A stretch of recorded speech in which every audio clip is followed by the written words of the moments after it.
Hello friends, എന്തൊക്കെയാണ് വിശേഷങ്ങൾ? നമ്മുടെ ഒരു പുതിയ വീഡിയോയിലേക്ക് എല്ലാവർക്കും സ്വാഗതം. ഇന്ന് നമ്മൾ ചർച്ച ചെയ്യുന്നത് നമ്മുടെ കൂടെ ജീവിക്കുന്ന നമ്മളിൽ ഒരാളായി നമ്മുടെ കുടുംബങ്ങളോ അല്ലെങ്കിൽ നമ്മളൊക്കെ പലപ്പോഴും കാണുന്ന ഇൻഫ്ലുവൻസർമാർ എന്നോ അല്ലെങ്കിൽ വ്ളോഗർമാർ എന്നോ നമ്മളൊക്കെ വിളിക്കുന്ന ആളുകളെക്കുറിച്ച് കുറച്ച് കാര്യങ്ങൾ സംസാരിക്കാനാണ്. ഇതിൽ ആരെയും അപമാനിക്കുകയോ അല്ലെങ്കിൽ ആരെങ്കിലും അവഹേളിക്കുകയോ താഴ്ത്തി കാണിക്കുകയോ പുച്ഛിക്കുകയോ ചെയ്യുക എന്നതല്ല എൻ്റെ ലക്ഷ്യം. മറിച്ച് നമ്മുടെ സമൂഹത്തിൽ ചില ആളുകളുടെ സ്വാധീനം എത്രത്തോളം ആഴ്ന്നിറങ്ങിയിട്ടുണ്ട്, അത് എത്രത്തോളം നമുക്ക് ചില ഘട്ടങ്ങളിലൊക്കെ ദോഷങ്ങൾ ചെയ്യുന്നുണ്ട് എന്ന് മനസ്സിലാക്കാൻ വേണ്ടി മാത്രമാണ്. നമ്മുടെ നാടുകളിൽ അല്ലെങ്കിൽ നമ്മുടെയൊക്കെ കൂടെ തന്നെ വലിയ തോതിൽ സോഷ്യൽ മീഡിയ ഇന്ന് സ്വാധീനം ചെലുത്തിക്കൊണ്ടിരിക്കുകയാണ് അല്ലെങ്കിൽ ചെലുത്തുന്നുണ്ട്. ഈ സോഷ്യൽ മീഡിയയിൽ കണ്ടൻറ് ക്രിയേറ്റർമാരായ പല ആളുകളും, അവരെയാണല്ലോ നമ്മൾ ഇൻഫ്ലുവൻസർമാർ എന്നും അല്ലെങ്കിൽ വ്ളോഗർമാർ എന്നുമൊക്കെ പറയുന്നത്. ഇതിൽ പല വിഭാഗങ്ങളിലായി പല വിഷയങ്ങളിലായി വീഡിയോകൾ ചെയ്യുന്ന ആളുകളുണ്ട്. പ്രധാനമായിട്ട് ഫുഡ് വ്ളോഗർമാരുണ്ട്, ബ്യൂട്ടി വ്ളോഗർമാരുണ്ട്, ലൈഫ് സ്റ്റൈൽ വ്ളോഗർമാരുണ്ട്, അതുപോലെ തന്നെ ഹെൽത്ത് സംബന്ധമായ കാര്യങ്ങൾ പങ്കുവെക്കുന്നവരുണ്ട്, കുക്കിംഗ് സംബന്ധമായ വീഡിയോകൾ സ്ഥിരമായി ചെയ്യുന്നവരുണ്ട്, ഡ്രസ്സ് മേഖലയുമായി ബന്ധപ്പെട്ട് ചെയ്യുന്നവരുണ്ട്, വിദ്യാഭ്യാസ കാര്യങ്ങളുമായി ബന്ധപ്പെട്ട് ചെയ്യുന്നവരുണ്ട്. അങ്ങനെ പല വിഭാഗങ്ങളിലായി വിശാലമായി നമുക്ക് ചുറ്റും ഇവർ പരന്നു കിടക്കുകയാണ്. ഇവരിൽ പലരും നമ്മളോട് പറയുന്നത് അല്ലെങ്കിൽ നമ്മളിലേക്ക് എത്തുന്നത് നമ്മളോട് വളരെ അടുപ്പമുള്ള ആളുകൾ എന്ന രൂപത്തിൽ പരിചയപ്പെടുത്തിക്കൊണ്ടാണ്. എന്നെ നിങ്ങൾ നിങ്ങളുടെ കുടുംബത്തിലെ ഒരു അംഗത്തെ പോലെ കാണണം, അല്ലെങ്കിൽ എന്നെ നിങ്ങളുടെ ഒരു സഹോദരനോ സഹോദരിയോ പോലെ ഒക്കെ കാണണം എന്നൊക്കെ പറഞ്ഞ് ക്രമേണ നമ്മൾ അവരുടെ സ്ഥിരം പ്രേക്ഷകർ ആയതിനു ശേഷം ഇവരിൽ ചിലർ അമിതമായ ലാഭത്തിന് വേണ്ടിയോ, സാമ്പത്തിക ലാഭമാകാം, അല്ലെങ്കിൽ മറ്റെന്തെങ്കിലും താല്പര്യങ്ങളാകാം, അതല്ലെങ്കിൽ കൂടുതൽ റീച്ചിന് വേണ്ടിയാകാം, ചെയ്യുന്നത് തനിക്ക് ഒരു തരത്തിലുള്ള അറിവോ വിവരമോ ഇല്ലാത്ത പല പ്രൊഡക്റ്റുകളെയും പരിചയപ്പെടുത്തുക. അതിൽ നിന്ന് മാർക്കറ്റിങ്ങിൻ്റെ ഭാഗമായി അല്ലെങ്കിൽ പരസ്യം പ്രചരിപ്പിക്കുന്നതിൻ്റെയൊക്കെ ഭാഗമായി കമ്പനികളിൽ നിന്ന് വലിയ തുക കൈപ്പറ്റുക. യൂട്യൂബിൽ നിന്നോ അല്ലെങ്കിൽ മറ്റ് സോഷ്യൽ മീഡിയ പ്ലാറ്റ്ഫോമുകളിൽ നിന്നൊക്കെ കണ്ടൻറ് ക്രിയേറ്റർ ആയതിൻ്റെ പേരിൽ ആഡുകൾ ഉണ്ടാകും, അപ്പോൾ വരുമാനങ്ങൾ വരും. അതിനപ്പുറത്തേക്ക് പല പ്രൊഡക്റ്റുകളെയും പല ആപ്പുകളെയും പല സ്ഥാപനങ്ങളെയും ഒക്കെ പരിചയപ്പെടുത്തി അതിൽ നിന്ന് വലിയ തുകകൾ സമാഹരിക്കുകയും അല്ലെങ്കിൽ സാമ്പത്തികമായി നേട്ടമുണ്ടാക്കുകയും പിന്നീട് തങ്ങളുടെ പ്രേക്ഷകരായ ആളുകളോട് യാതൊരു തരത്തിലുമുള്ള ഒരു പ്രതിബദ്ധത ഇല്ലാത്ത രീതിയിൽ ചില ആളുകൾ പെരുമാറുന്നുണ്ട്.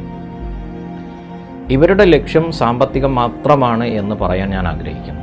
ഈ അടുത്ത സമയത്ത് ഞാനൊരു ലേഡിയുടെ വീഡിയോ കാണുകയും അതിൽ അവർ പറയുന്നത് പല ബ്യൂട്ടി ബ്ലോഗർമാരും ക്രീമുകൾ പരിചയപ്പെടുത്തുന്നവരും തങ്ങളുടെ മുഖത്ത് ഇത്തരം കമ്പനികളുടെ ക്രീമുകൾ അപ്ലൈ ചെയ്യുന്നതിന് മുമ്പ് പ്രൊട്ടക്ഷൻ്റെ ഭാഗമായി 1-2 ലെയറുകൾ മറ്റ് വിപണികളിലുള്ള വലിയ ക്വാളിറ്റി പ്രൊഡക്റ്റുകൾ മുഖത്ത് അപ്ലൈ ചെയ്തതിന് ശേഷം മാത്രമാണ് ഇത്തരം പ്രൊഡക്റ്റുകൾ ഉപയോഗിക്കുന്നത് എന്നാണ്.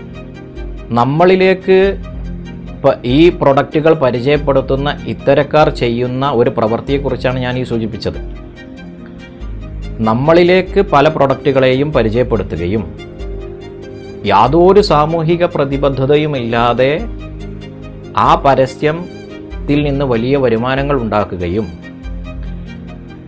അതിൻ്റെ കമ്മീഷൻ അടക്കമുള്ള രൂപത്തിലുള്ള സാമ്പത്തിക നേട്ടങ്ങളൊക്കെ ഉണ്ടാക്കുകയും തങ്ങൾ ഇത് പ്രചരിപ്പിച്ച ആളുകൾക്ക് ഭാവിയിൽ എന്ത് ഉണ്ടാകും എന്ന് ചിന്തിക്കാതെ നടക്കുകയും ചെയ്യുന്ന എത്രയോ ആളുകൾ.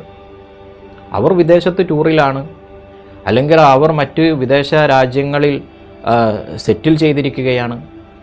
ഇങ്ങനെ പല രൂപത്തിലാണ് ഇവർ നമുക്ക് ചുറ്റും വിരഹിക്കുന്നത് അല്ലെങ്കിൽ വിരഹിച്ചു കൊണ്ടിരിക്കുന്നത്.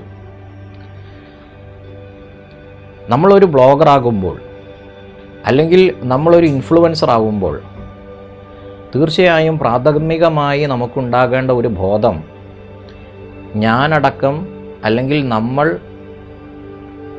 വ്ളോഗർ ആകുന്നതിന് മുമ്പ് അല്ലെങ്കിൽ ആയതിനു ശേഷവും ഈ സമൂഹത്തിൻ്റെ ഭാഗമാണ് നമ്മളെല്ലാം. ഏത് സമൂഹത്തെയാണോ നമ്മൾ പ്രതിനിധീകരിക്കുന്നത് ആ സമൂഹത്തോട് തീർച്ചയായും നമുക്കൊരു പ്രതിബദ്ധത ഉണ്ടാകേണ്ടതുണ്ട്, അല്ലെങ്കിൽ അതൊരു ഉത്തരവാദിത്തമാണ്. ഞാനൊരു സാധനത്തെ പരിചയപ്പെടുത്തുകയും അത് ആളുകളിലേക്ക് പ്രചരിപ്പിക്കുകയും ചെയ്യുമ്പോൾ എൻ്റെ സ്വാധീനത്തിൻ്റെ ഭാഗമായി ആളുകൾ അത് വാങ്ങുകയോ ഉപയോഗിക്കുകയോ ഒക്കെ ചെയ്യുമ്പോൾ ഞാൻ കാരണം അത് ഉപയോഗിക്കുന്ന ഒരാൾക്ക് എന്തെങ്കിലും സംഭവിക്കുന്നുണ്ടോ, അല്ലെങ്കിൽ ഇതിൻ്റെ വരുംവരായികകൾ എന്തൊക്കെയാണ്? എനിക്ക് ഇതുകൊണ്ട് സാമ്പത്തിക നേട്ടം ഉണ്ടാകുന്നുണ്ട്, ശരി. എന്നാൽ എന്നെ പിൻപറ്റുകയോ എന്നെ സ്ഥിരമായി കാണുകയോ ഫോളോ ചെയ്യുകയോ എനിക്ക് വേണ്ടി സമയം ചിലവഴിച്ച് എൻ്റെ വീഡിയോകൾ കണ്ട് പ്രോത്സാഹിപ്പിക്കുകയോ ഒക്കെ ചെയ്യുന്ന ആളുകൾക്ക് ഇതിൽ ഗുണമാണോ അല്ലെങ്കിൽ ദോഷമാണോ ഉണ്ടാകുന്നത് എന്ന് തീർച്ചയായും ഇത്തരം ബ്ലോഗർമാർ ശ്രദ്ധിക്കേണ്ടതുണ്ട്. ചില ആളുകൾ ഫാമിലി ബ്ലോഗർമാരായിരിക്കും. അപ്പോൾ അവരുടെ ഫാമിലിയിൽ നടക്കുന്ന എല്ലാ കാര്യങ്ങളും പ്രചരിപ്പിക്കും. എന്നിട്ട് ആ ഫാമിലിയുമായി ബന്ധപ്പെട്ട എന്തെങ്കിലുമൊക്കെ കോൺട്രവേഴ്സിപരമായ കാര്യങ്ങൾ ഉണ്ടാകുമ്പോൾ ആളുകൾ കമൻറ്റിലൂടെയോ മറ്റോ അവരോട് ചോദ്യങ്ങൾ ചോദിക്കുമ്പോൾ ചിലർ അസ്വസ്ഥരാകും. മറ്റ് ചില ആളുകൾ ഈ ബ്യൂട്ടി പ്രൊഡക്റ്റുകൾ അടക്കമുള്ള സാധനങ്ങൾ പരിചയപ്പെടുത്താൻ വന്നവർ, ഇവർ ചെയ്ത വീഡിയോകൾ എടുത്ത് റിയാക്ഷൻ വീഡിയോ ആരെങ്കിലും ചെയ്താൽ തങ്ങളെ വിറ്റ് ജീവിക്കുന്ന ചിലർ എന്ന് പറഞ്ഞുകൊണ്ട് സോഷ്യൽ മീഡിയകളിൽ വന്ന് കരഞ്ഞു മെഴുകും. ഈ അടുത്ത് ഒരു ആപ്പുമായി ബന്ധപ്പെട്ട് ആളുകളിലേക്ക് അതിനെ പരിചയപ്പെടുത്തുകയും അത് ആളുകളിൽ വലിയ സ്വാധീനമുണ്ടാക്കുകയും അതിൽ ഇൻവെസ്റ്റ് ചെയ്യുകയോ അത് ഉപയോഗിക്കുകയോ ഒക്കെ ചെയ്ത പല ആളുകളും പിന്നീട് തങ്ങളുടെ പണം നഷ്ടപ്പെട്ടപ്പോൾ അതിൻ്റെ സപ്പോർട്ട് ടീമുമായും മറ്റൊക്കെ ബന്ധപ്പെടാൻ ശ്രമിച്ചപ്പോൾ സാധിക്കുന്നില്ല. അവസാനം അതിലൊരാൾ ചെയ്തത് ആ പരിചയപ്പെടുത്തിയ ബ്ലോഗർക്കെതിരെ കേസ് നടത്തുകയും അവർക്കെതിരെ അറസ്റ്റ് വാറണ്ട് അടക്കമുള്ള വിധി സമ്പാദിക്കുകയുമാണ് ചെയ്തത്. എത്ര തന്നെ നമ്മൾ സാമ്പത്തിക പുരോഗതി ഇതിലൂടെയൊക്കെ കൈവരിക്കുമ്പോഴും ഉത്തരവാദിത്തങ്ങളിൽ നിന്ന് ഒളിച്ചോടാൻ തീർച്ചയായും ഒരാൾക്കും സാധിക്കുകയില്ല. ഒരു സെബി രജിസ്റ്റേർഡായ സാമ്പത്തിക വിദഗ്ധയോ അല്ലാത്ത ഒരാൾ എങ്ങനെയാണ് ഒരു സാമ്പത്തിക കാര്യങ്ങൾ കൈകാര്യം ചെയ്യുന്ന ആപ്പിനെക്കുറിച്ചോ സൈറ്റിനെക്കുറിച്ചോ ഒക്കെ പരിചയപ്പെടുത്തുക? അല്ലെങ്കിൽ അതിൽ കൂടുതൽ ഗ്രാഹ്യമില്ലാത്ത ഒരാൾ എങ്ങനെയാണ് അതിനെ പരിചയപ്പെടുത്തുക, പ്രൊമോട്ട് ചെയ്യുക? അവിടെയാണ് നമ്മൾ ചിന്തിക്കേണ്ടത്. നമുക്കുണ്ടാകുന്ന താൽക്കാലിക ലാഭങ്ങൾ മാത്രമല്ല, നമ്മളെ പിൻപറ്റുന്നവർക്ക് ഇതുകൊണ്ട് എന്തെങ്കിലുമൊക്കെ പ്രയാസങ്ങളോ അല്ലെങ്കിൽ സാമ്പത്തിക നഷ്ടങ്ങളോ ഏതെങ്കിലും തരത്തിലുള്ള അസുഖങ്ങളോ ഒക്കെ ഉണ്ടാകുന്നുണ്ടോ പരിശോധിക്കേണ്ടതുണ്ട്. ഈ അടുത്ത സമയത്ത് പല ആളുകളും ചില ക്രീമുകൾ സ്ഥിരമായി ഉപയോഗിച്ചു. മെർക്കുറി അടക്കമുള്ള മാരകമായ വിഷപദാർത്ഥങ്ങൾ അടങ്ങിയിട്ടുള്ള ചില ക്രീമുകളാണ് അതിൽ ഉണ്ടായിരുന്നത് എന്ന് പറയപ്പെടുന്നു. ഇത്തരം ഹെവി മെറ്റലുകളുള്ള പല ക്രീമുകൾ ഉപയോഗിക്കുമ്പോൾ താൽക്കാലികമായി നമുക്ക് സ്കിന്നിന് നല്ല ബ്രൈറ്റ്നസ് അടക്കമുള്ള കാര്യങ്ങൾ ഉണ്ടാകുകയും അതിൽ ആകൃഷ്ടരാകുകയും തുടർച്ചയായി അത് ഉപയോഗിച്ച് കൂടുതൽ പണി വാങ്ങുകയും ചെയ്യുന്ന ഉപഭോക്താക്കൾ പിന്നീട് അവർ അഭയം പ്രാപിക്കുന്നത് ആശുപത്രികളിലാണ്. ഇത്തരം ഹെവി മെറ്റലുകളുള്ള പലതും നമ്മുടെ സ്കിന്നിൽ ആദ്യകാലത്ത് വളരെ മനോഹാരിത നൽകുകയും പിന്നീട് നമ്മളെ ഒരു രോഗിയാക്കുകയും ചെയ്യുന്നുണ്ട് എന്നതാണ് യാഥാർത്ഥ്യം. അടുത്ത സമയത്ത് കുറച്ച് ഡോക്ടർമാരുടെ സംസാരങ്ങളിൽ വന്നത്, അല്ലെങ്കിൽ സംസാരങ്ങളിൽ നിന്ന് ചാനലുകൾ അടക്കമുള്ളവയിൽ വന്നത്, ഇത്തരം ഹെവി മെറ്റലുകൾ ഉപയോഗിച്ച് കിഡ്നിക്കടക്കം ചില പ്രയാസങ്ങൾ നേരിട്ട ഒരുപാട് ആളുകൾ തങ്ങളുടെ ആശുപത്രികളിൽ ചികിത്സ നേടി എന്നുള്ള വാർത്തയാണ്. അത് വാർത്തയല്ല, ഞെട്ടിക്കുന്ന വാർത്തയാണ്. നമുക്കറിയാം, നമ്മൾ ഈ കാണുന്ന പല പ്രൊഡക്റ്റുകളും യഥാർത്ഥത്തിൽ ഗുണകരമല്ല എന്നറിഞ്ഞിട്ടും ചില ആളുകളുടെ സ്വാധീനത്തിൽ പെട്ടുകൊണ്ട്, അല്ലെങ്കിൽ അറിവുണ്ടായിട്ടും മന്ദബുദ്ധികളായി ഇതെല്ലാം വാങ്ങി ഉപയോഗിച്ച് ആരോഗ്യവും സമ്പത്തും ഒരുപോലെ നശിപ്പിക്കുന്നു. പരിചയപ്പെടുത്തുന്ന ആൾ എന്ന നിലയിൽ വ്ളോഗർക്കും ഉപഭോക്താവ് എന്ന നിലയിൽ നമ്മൾ ഓരോരുത്തർക്കും അതിനെക്കുറിച്ച് പഠിക്കുകയോ അറിയുകയോ ചെയ്യേണ്ടത് നിർബന്ധമാണ്. നിങ്ങൾക്ക് ഇത്തരത്തിലുള്ള എന്തെങ്കിലും സ്കിന്ന് റിലേറ്റഡ് ആയിട്ടുള്ളതോ അല്ലെങ്കിൽ ആരോഗ്യ സംബന്ധമായിട്ടുള്ളതോ എന്തു തന്നെയാണെങ്കിലും, പ്രത്യേകിച്ച് ഇത്തരം ബ്യൂട്ടി പ്രൊഡക്റ്റുകളെ കുറിച്ച് പറയുമ്പോൾ, നിങ്ങളുടെ സൗന്ദര്യത്തിൽ നിങ്ങൾക്ക് ഒരു തൃപ്തി, സാറ്റിസ്ഫാക്ഷൻ ഇല്ല എങ്കിൽ നിങ്ങൾ ചെയ്യേണ്ടത് നിങ്ങളടുത്തുള്ള ഏറ്റവും മികച്ച ഒരു ഡെർമറ്റോളജിസ്റ്റിനെ അല്ലെങ്കിൽ ഒരു ഡോക്ടറെ കണ്ട് സമീപിച്ച് നിങ്ങളുടെ സ്കിന്ന് ടൈപ്പ് ഏതാണ്, നിങ്ങളുടെ ആരോഗ്യസ്ഥിതി എന്താണ്, ഏതെല്ലാം രൂപത്തിലുള്ള ക്രീമുകൾ ഉപയോഗിക്കാം, അതിൽ എന്തെല്ലാം മൂലകങ്ങൾ അടങ്ങിയിരിക്കണം, എന്തിൻ്റെ കുറവ് കൊണ്ടാണ് എനിക്ക് ഇങ്ങനെ ചെറിയ ഒരു പ്രയാസം തോന്നുന്നത്, അല്ലെങ്കിൽ സ്കിന്നിനൊരു ഡാർക്ക്നെസ്സോ അല്ലെങ്കിൽ എന്തെങ്കിലുമൊക്കെ തോന്നുന്നത്, ഇത് കൃത്യമായി പരിശോധനകളുടെ അടിസ്ഥാനത്തിൽ, ആ പരിശോധനയുടെ റിസൾട്ടിൻ്റെ അടിസ്ഥാനത്തിൽ ഡോക്ടർമാരുടെ നിർദ്ദേശപ്രകാരം മാത്രമാണ് ഇത്തരം പ്രവർത്തികൾ ചെയ്യേണ്ടത്. അല്ലെങ്കിൽ മുൻപ് ഞാൻ സൂചിപ്പിച്ചതുപോലെ നമ്മുടെ രക്തത്തിനും കിഡ്നിക്കും മറ്റു ആന്തരിക അവയവങ്ങൾക്കും ഒക്കെ പ്രയാസങ്ങൾ നേരിടേണ്ടി വരും. ഒരേ സമയം നമ്മുടെ സമ്പത്തും ആരോഗ്യവുമൊക്കെ നശിപ്പിച്ച് കാണുന്ന പരസ്യങ്ങളിലെല്ലാം തലവെച്ച് കൊടുക്കുന്നത് എന്തിനാണ്? അറിവില്ലായ്മ എന്നത് ഒരു പ്രശ്നമല്ല, എന്നാൽ അറിയാൻ ശ്രമിക്കാത്തതൊരു പ്രശ്നമാണ്. അറിവില്ലാത്ത ഒരു കാര്യം അറിവുള്ള ഡോക്ടറോടോ വിദഗ്ധനോടോ ചർച്ച ചെയ്ത് സംസാരിച്ച് അതിൽ കൃത്യമായൊരു ഒപ്പീനിയൻ എടുത്തതിന് ശേഷം മാത്രമേ അത്തരം കാര്യങ്ങളിലേക്ക് നീങ്ങാവൂ.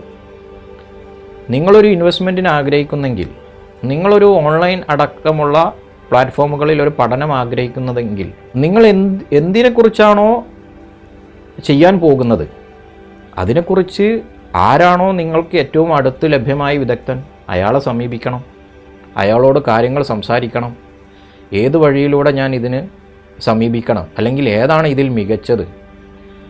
അപ്പോൾ പരസ്യങ്ങൾക്കും ഇൻഫ്ലുവൻസർമാർക്കും അടിമപ്പെടാതെ സ്വയം ബുദ്ധി കൊണ്ട് ചിന്തിച്ച് പ്രവർത്തിക്കുക എന്നതാണ് ഇവിടെ പറഞ്ഞു വെക്കാനുള്ളത്. മറ്റൊന്ന്, ഇന്ന് ഓൺലൈൻ മീഡിയകളുടെ വലിയ തള്ളിക്കയറ്റമാണ്. ഈ അടുത്ത സമയത്ത് പുതിയ ഓൺലൈൻ മീഡിയ ചാനലുകൾ, പ്രിയപ്പെട്ട നടൻ സലീം കുമാറിൻ്റെ മരണത്തിൽ ആ ഭൗതികദേഹം അവിടെ കിടക്കുന്ന സമയത്ത് എന്തൊക്കെയാണ് അവർ കാട്ടിക്കൂട്ടിയത്, അല്ലെങ്കിൽ എന്തൊരു തരത്തിലുള്ള തിക്കും തിരക്കുമാണ് അവിടെ ഉണ്ടാക്കപ്പെട്ടത്. അതവർ അറിഞ്ഞ് സംഭവിച്ചു അല്ലെങ്കിൽ അറിയാതെ സംഭവിച്ചു എന്നതല്ല, മറിച്ച് അവിടെ ഒരു മരണവീടോ അല്ലെങ്കിൽ നമ്മൾ എത്തിപ്പെടുന്ന ഒരു വേദി ഏതാണെന്ന് മനസ്സിലാക്കി ആ വേദിക്കനുസരിച്ച് നമ്മൾ പെരുമാറേണ്ടതുണ്ട്. ഈ അടുത്ത് ഞാൻ കേൾക്കാനിടയായ ഒരു സംഭവം കൂടെ പറഞ്ഞ് അവസാനിപ്പിക്കണം. നമ്മുടെ ദൂരദർശനിൽ 15-16 വർഷം അല്ലെങ്കിൽ അതിൽ കൂടുതൽ വർഷം ക്യാമറാമാനായി ജോലി ചെയ്ത ഒരാളുടെ അനുഭവം പിൽക്കാലത്ത് അയാൾ പങ്കുവെക്കുകയുണ്ടായി. അദ്ദേഹം ആ കാലത്ത് ദൂരദർശനിൽ ജോലി ചെയ്യാൻ ക്യാമറാമാനായി പോയ സമയത്ത് അദ്ദേഹത്തിന് ധാരാളം പ്രധാനമന്ത്രിമാരുടെ കൂടെ സഞ്ചരിക്കേണ്ടി വന്നിട്ടുണ്ട്. പല VVIPകളുടെ കൂടെയും VIP-കളുടെ കൂടെയും ഒക്കെ സഞ്ചരിക്കേണ്ടി വന്നിട്ടുണ്ട്. അതിൽ അദ്ദേഹം പറയുന്നത്, ഞാൻ ആദ്യമായി ചെല്ലുന്ന സമയത്ത് എൻ്റെ ജോലി അന്നത്തെ പ്രധാനമന്ത്രിയുടെ കൂടെ പോവുക എന്നതായിരുന്നു ക്യാമറാമാൻ ആയിക്കൊണ്ട്. പക്ഷേ ക്യാമറ തരുന്നതിന് മുമ്പ് അല്ലെങ്കിൽ ജോലിയുടെ സ്വഭാവത്തെക്കുറിച്ച് പരിചയപ്പെടുത്തുന്നതിന് മുമ്പ് ആദ്യം എനിക്ക് കിട്ടിയ ട്രെയിനിങ് എന്ന് പറയുന്നത്, ഒരു സ്ഥലത്ത് അല്ലെങ്കിൽ ഒരു വേദിയിൽ നമ്മൾ എത്തിപ്പെട്ടാൽ അവിടെയുള്ള VVIPകളോട് സാധാരണ ജനങ്ങളോട് എങ്ങനെ പെരുമാറണം, അവർക്ക് പ്രയാസമില്ലാത്ത രൂപത്തിൽ നമ്മുടെ ജോലികൾ എങ്ങനെ ചെയ്യണം, നമ്മളുടെ കാര്യങ്ങൾ എങ്ങനെ നിർവഹിക്കണം എന്നെല്ലാമായിരുന്നു എനിക്ക് ആദ്യമായി കിട്ടിയ ട്രെയിനിങ് എന്ന് അദ്ദേഹം പറയുകയുണ്ടായി.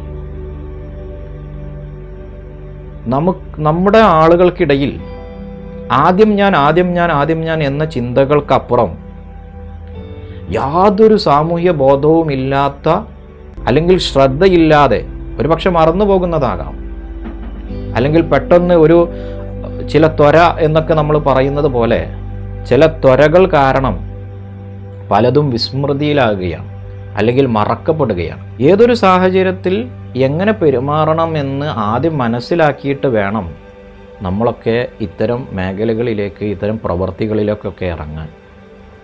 തീർച്ചയായും കൂടുതൽ സംസാരിക്കുന്നില്ല. മറ്റൊരു വിഷയവുമായി വീണ്ടും കണ്ടുമുട്ടാം. നിങ്ങൾക്ക് ഈ വീഡിയോ ഇഷ്ടപ്പെട്ടാൽ ഒന്ന് ലൈക്ക് ചെയ്യുക, ഷെയർ ചെയ്യുക, സബ്സ്ക്രൈബ് ചെയ്യുക. നിങ്ങളുടെ വിലപ്പെട്ട അഭിപ്രായങ്ങൾ കമൻറ്റുകളായി കമൻറ്റ് ബോക്സിൽ രേഖപ്പെടുത്തുക. കൂടുതൽ നല്ല വീഡിയോകളുമായി എത്താൻ ശ്രമിക്കാം എന്ന് പറഞ്ഞുകൊണ്ട് അവസാനിപ്പിക്കുന്നു. Thank you for all.